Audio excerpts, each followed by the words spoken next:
No institution is beyond reproach, and no member of it either.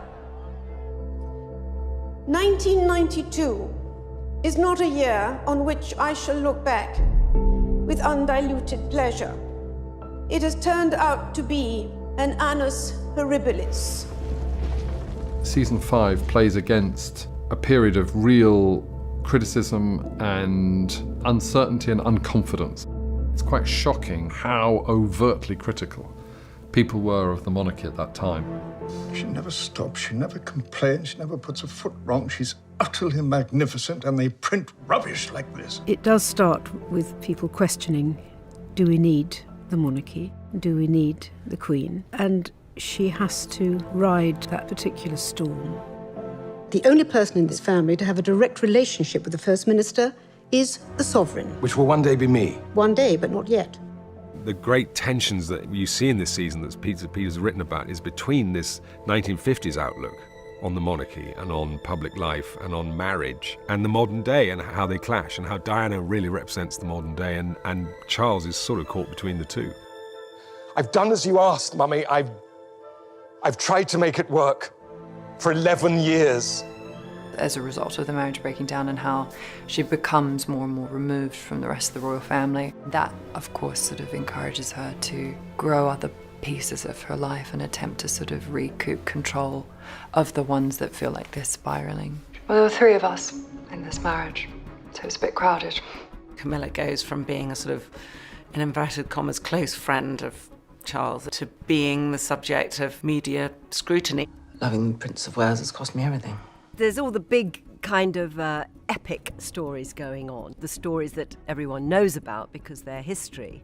But then there's all the little quiet dramas going on underneath. You cannot bring yourself to acknowledge what happened to me and the part you played in it.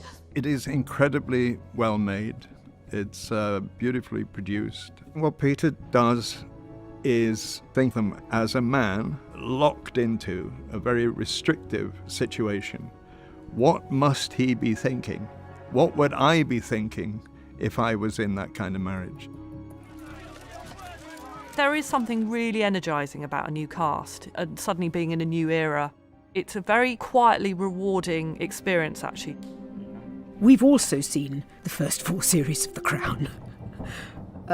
So, of course, we've got that in our heads, as well as the research, as well as our own history of looking at those characters, those real people. So all those layers you've got, hopefully, will carry us through. The challenge of it really motivated me. Most of the time, it just keeps pushing you to either find new ways to approach it or to sort of get around the added layers of pressure. This is such a big show and has had so many great performances in it. If you can be part of a show like this, you've got to go for it if you can. It's only when we risk reaching too far that we find out how far it's possible to go.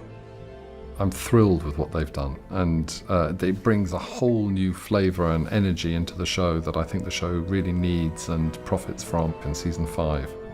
If we can't admit the errors of our past, what hope for reconciliation can there be?